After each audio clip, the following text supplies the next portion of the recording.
बिस्मिल्लाहिर्रहमानिर्रहीम। अस्सलाम वालेकुम व्यूअर्स, मैं वेलकम करती हूँ आपका अपने यूट्यूब चैनल ड्रेसिंग मेनिया पर। बेल्ट वाली शलवार के हवाले से रिसेंटली मैंने अपने व्लॉग के चैनल पे एक वीडियो शेयर की है। उसके बाद मेरे पास जो क्वेरीज़ आई हैं, मैंने सोचा कि एक लॉन्ग वीडियो आप लोगों के लिए बना देनी चाहिए कि जो बहनें इस हवाले से कुछ प्रॉब्लम्स फेस कर रही हैं तो वो प्रॉब्लम सारे के सारे सॉल्व हो जाएँ। पहली चीज़ ये कि बेल्ट की लंबाई और चौड़ाई किस हिसाब से ली जाती है। दूसरा ये कि ये जो सेंटर प्लीट होती है ये अमूमन हमारे पाँव के सेंटर में नहीं आ रही होती, गोल गोल घूम रही होती है, या फिर यहाँ पे जो इन सीम होती है आसन की तरफ से हम फिटिंग की सिलाई पांचे की तरफ लगाते हैं, इसमें खिंचाव आ रहा होता है, या फिर हम यहाँ पे जो पूरा घेर ले रहे होते हैं शलवार का वो किस हिसाब से ले रहे हैं, या इसकी लेंथ को हम कैसे मेंटेन कर रहे हैं, बेल्ट को हम किस हिसाब से फैब्रिक में कट करते हैं। ये सारी की सारी डिटेल्स आज की वीडियो में मैं आप लोगों के साथ शेयर कर रही हूँ।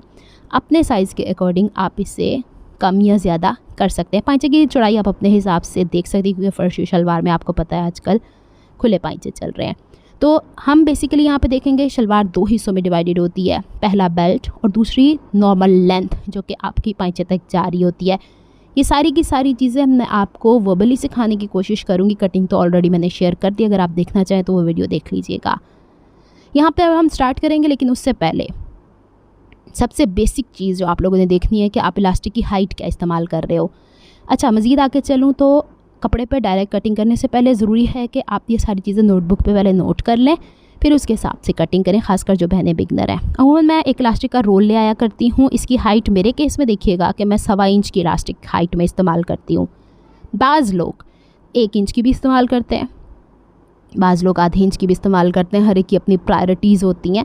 लेकिन दूसरी चीज़ आपने देखनी है कि इसमें स्ट्रेच कितना है।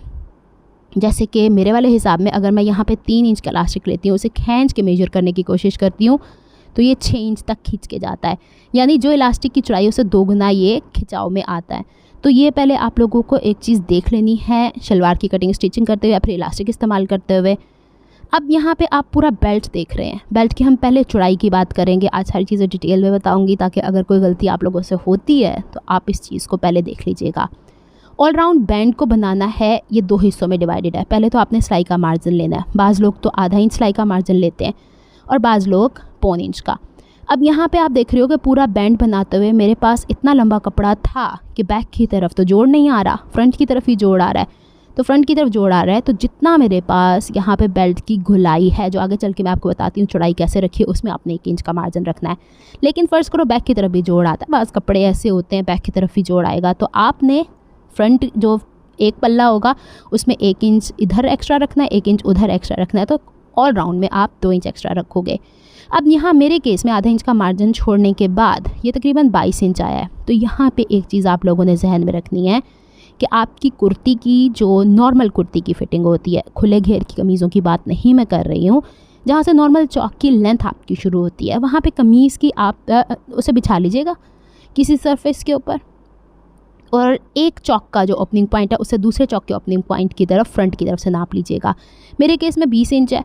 अब उस 20 इंच में अगर तो कॉटन या रेशमी कपड़ा मैंने कोई स्टिच करना होता है तो मैं 2 इंच एक्स्ट्रा रख लेती हूँ। ईज़, सिलाई का मार्जिन इसमें ऐड नहीं है, याद रखना है। लेकिन अगर लॉन है, जैसे कि पिंक कलर का या लॉन का है, तो इसमें मैं 3 इंच भी एक्स्ट्रा रख सकती हूँ। ये डिपेंड करता है कि आपका फैब्रिक कितना डेलिकेट है। डेलिकेट है तो बेल्ट थोड़ी सी चौड़ी हो जाया करती है, लेकिन अगर स्टिफ फैब्रिक है जैसे कि कॉटन और थोड़ी सख्त वाली लिनन वगैरह या रेशमी कपड़े होते हैं तो 2 इंच का मार्जिन रख लीजिएगा। ये एक तरफ की बात हो रही है। 20 में जमा 2 किए तो 22 या 23 इंच बेल्ट फ्रंट की तरफ से होगी, 23 इंच बैक की तरफ होगी। सिलाई का मार्जिन आप पे डिपेंड करता है। फ्रंट की तरफ सिलाई का मार्जिन है सिर्फ, तो फिर वही बात कि 1 इंच ऐड कीजिएगा। अगर दोनों तरफ है और बाजू का बेल्ट ऐसी होती है कि कपड़ा बच ही नहीं रहे होते, तो फिर उसमें आपने जोड़ करने हैं, तो फिर आप अपने हिसाब से देख लीजिएगा। टोटल जो तैयार यहाँ पे आएगी वो 23 इंच होगी या फिर 22 इंच। अगर हम बेल्ट की लेंथ की बात करें तो 3 हिस्सों में डिवाइड होगी। सबसे पहले हम नीचे वाले हिस्से की बात करते हैं जो शलवार के साथ अटैच होगी, उसमें होगा 1/2 इंच का मार्जिन ऐड। फिर दूसरा नंबर पे इलास्टिक फोल्डिंग का, और तीसरे नंबर पे एक्चुअल लेंथ जो बेल्ट की आपके पास आती है। चौड़ाई के हिसाब से 2 हिस्से थे, लंबाई के हिसाब से 3 हिस्से हमारे पास आ रहे हैं। यहाँ पे ये चीज़ आप लोगों ने जहन में रखनी है। ये वो पॉइंट है आधे इंच का जिससे शलवार के साथ इस कपड़े ने अटैच होना। ये बहुत ज़रूरी है कि आप एक्स्ट्रा मार्जिन जहन में रखें। फिर यहाँ पे हम लेंथ की बात करते हैं तो लेंथ यहाँ पे बहुत ज़्यादा नहीं रखनी, थोड़ा आगे चल के भी इसको मैं डिस्कस करने की कोशिश करूँगी ताकि आपको समझने में आसानी हो। अब चूँकि मैंने आपको दिखाया कि इलास्टिक की हाइट में इस्तेमाल कर रही हूँ 1.25 इंच, तो इस हिसाब से जो बैक की तरफ पूरा कपड़ा ये फोल्ड हुआ है ये 2.5 इंच का मैं हमेशा रखती हूँ। एक चीज़ ये भी आप लोगों ने जहन में रखनी है कि जितनी इलास्टिक चौड़ी है उसमें कपड़े का मार्जिन थोड़ा रखा जाता है। इलास्टिक थोड़ी चौड़ाई में मोटी भी होती है, हाथ में पकड़ के देखें, जैसे बुकरम थोड़ी मोटी होती है, मैं आपसे कहती हूँ कि बुकरम की सिलाई लगाते हुए उसे थोड़ी दूरी पे लगाया करें ताकि कपड़ा फोल्ड करने में आसानी हो। इसी तरीके से इलास्टिक को भी स्टिच करते हुए बेशक हम इलास्टिक के ऊपर सिलाई नहीं लगा रहे हैं, लेकिन उसको घूमने के लिए जगह छोड़िएगा, अदरवाइज़ वो ऐसे गोल गोल कर्व होना शुरू हो जाती है। तो अब 2.5 इंच का मार्जिन बैक की तरफ फोल्ड कर दिया और यहाँ पे 5.5 इंच तैयार मेरे पास बेल्ट आनी चाहिए। नीचे 6 इंच आपको इसलिए नज़र आ रहा है क्योंकि अभी तो वो स्टिच ही नहीं हुआ नीचे वाले की तरफ से। तो अगर तो आपका हाइट 4 फीट से लेके 5 तक है तो आप लोगों ने बेल्ट की हाइट 5.5 इंच तक रखनी है। लेकिन फ़र्ज़ करो किसी का कद 5'6", 5'7", 5'8", 5'9", 6 तक भी होता है, तो आप लोगों ने उस हिसाब से बेल्ट की हाइट थोड़ी बढ़ा लेनी है। एक चीज़ हमेशा याद रखिएगा कि बाज़ जो मीडियम साइज़ की लड़कियां होती हैं ना वो 6 फीट की भी होती हैं और बाज़ मीडियम साइज़ की लड़कियां जो होती हैं वो 4 फीट की भी होती हैं।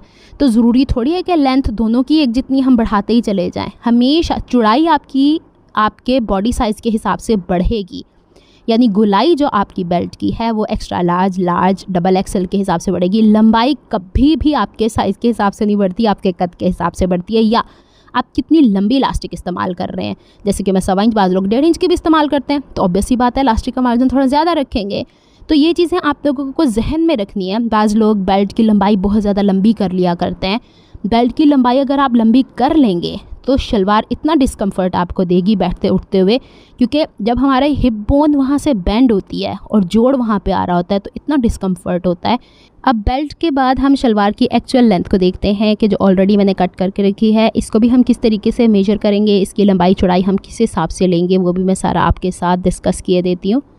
सबसे पहले हमने यहाँ पे पूरे शलवार की लेंथ देखनी है जो कि तैयार हमारे पास आएगी। नॉर्मल जैसे कि 37 इंच या 38 इंच होती है, और अगर फर्शी शलवार बनानी है तो 40 इंच तक भी जा सकती है।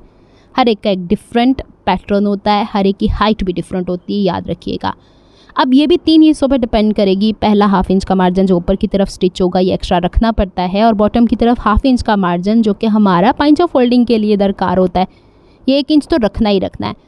फिर उसके बाद जो आपकी टोटल लेंथ है उसमें आपने बेल्ट की हाइट को माइनस करना है और फिर इसको मेजर करना है जब कटिंग करेंगी। तो यहाँ मेरे केस में 33 इंचज़ आ रहा है, तो इसका मतलब है कि ये यहाँ पे तैयार ये वाला हिस्सा 32 इंचज़ आएगा। 1/2 इंच सिलाई का मार्जिन बेल्ट में और 1/2 इंच नीचे पाइंच ऑफ फोल्डिंग करने में इस्तेमाल हो जाएगा। तो आप लोगों ने इसकी लेंथ इस हिसाब से देखनी है। अब मेन सवाल जो यहाँ पे था कि हम चौड़ाई किस हिसाब से लेते हैं, तो यहाँ पे दोबारा से हम अपनी कमीज़ के हिप वाले पॉइंट को देखेंगे जहाँ पे हमने हिप की चौड़ाई माकी है। नॉर्मल कुर्ती के हिसाब से बात कर रही हूँ, 20 इंच है मेरे पास। उस 20 इंच को हम डबल करें तो 40 इंच आता है। तो अगर तो मैंने कॉटन की या फिर अगर रेशमी मैंने ड्रेसेस स्टिच करने होते हैं तो फिर तो मैं 40 इंच लेती हूँ। इसी में सिलाई का मार्जिन निकल जाता है जो कि 1/2 इंच सिलाई का मार्जिन आसन को स्टिच करते हुए जाता है। मीडियम साइज़ में बिल्कुल ठीक है। लेकिन बाज़ औक़ात ऐसा होता है कि आपकी बॉडी, अपर बॉडी टॉर्सो जो आपको होता है वो थोड़ा सा पतला रहता है मीडियम साइज़ का, लेकिन बाज़ औक़ात थाइज़ हैवी होते हैं। तो आप इस केस में इट्स नॉट नेसेसरी कि आप इसी फार्मूले पे जाएंगी। आप उस इंच स्टेप को जो कि मैंने आपको हिप की चौड़ाई बताई है उसको अपने थाइज़ के अराउंड सीधा खड़े होकर घुमा के देखें। अगर आपको कंफर्टेबल लगता है तो ठीक है, उठ बैठ के देखा करें इंच स्टेप को गोल घुमा के। अगर नहीं ठीक लगता तो आप 1-2 इंच एक्स्ट्रा ऐड कर सकती हैं, कोई हार्ड एंड फास्ट रूल नहीं। अब मेरे केस में मैंने एक्स्ट्रा कपड़ा क्यों रखा है, ये कपड़ा थोड़ा सा सॉफ्ट है, डेलिकेट है, इस वजह से मैंने कहा कि, और मैं इसके बैक की तरफ भी थोड़ी सी प्लीट्स लाना चाह रही हूँ, तो ये वजह हो गई है मेरे पास। तो जनाब 20 दूनी 40 इंच तो एक नॉर्मल घेर है। अगर किसी के हिप ऑप जैसे निशान 19 इंच है तो फिर 19 दूनी 38 इंच हो जाएगा। तो आप इस हिसाब से इसे देख सकती हैं। ये तो हो गया हमारा वो वाला हिस्सा जहाँ पे हमने कपड़े की लंबाई और चौड़ाई मापी। अब आसन को किस तरीके से नापेंगे, आसन को नापने के लिए आपने बेल्ट की हाइट को माइनस करना है 5.5 इंच। अब वो 5.5 इंच आप कहाँ रखेंगी, थोड़ा मैं क्लोज करके दिखा देती हूँ। ये 5.5 इंच आपने आधा इंच नीचे की तरफ रखना है ऐसे, और फिर आपने यहाँ पे अपनी आसन को मार्क करना है। 14.5 मीडियम साइज़ तक आसन की तैयार लेंथ सही रहती है। इससे थोड़ा बड़ा साइज़ हो तो 15, 16 भी लोग रख लेते हैं, लेकिन आसन जितनी बड़ी रखेंगे ना उतना आपको प्रॉब्लम होना शुरू हो जाएगा। शलवार उतनी खिंच खिंच के ऊपर की तरफ जाएगी जो पाइंचे की तरफ से ऊपर जाती है। तो एक नॉर्मल स्टैंडर्ड्स होते हैं। एक्स्ट्रा लार्ज में आप 16 तक कर सकती हैं, इससे ज़्यादा नहीं। पाइंचे की चौड़ाई आप अपने हिसाब से रख सकती हैं, ये टोटली आप पे डिपेंड करता है। अब चूँकि मैं फर्शी शलवार स्टिच करने के हक़ में हूँ तो थोड़ा सा खुला पाइंचा मैंने रख लिया। आप 7-8 इंच अपने हिसाब से रख सकती हैं। अपने बॉडी की जैसे कि बाज़ बहुत स्किनी होती हैं तो उसमें भी बहुत ज़्यादा खुले पाइंचे अच्छे नहीं लग रहे होते, और बाज़ थोड़े बल्की होते हैं, इसमें टाइट पाइंचे नहीं अच्छे लग रहे होते। तो आप थोड़ा सा अपने बॉडी को समझें, उस हिसाब से कट करने की कोशिश करें। उम्मीद करती हूँ जितनी डिटेल्स आप लोगों से शेयर की हैं आपको समझ में आएंगे। फिर मज़ीद कोई सवाल आता है तो मज़ीद पूछ लीजिएगा। नेक्स्ट वीडियो तक दुआ में याद रखिएगा, अपना बहुत सारा ख्याल रखिएगा। अल्लाह हाफ़िज़।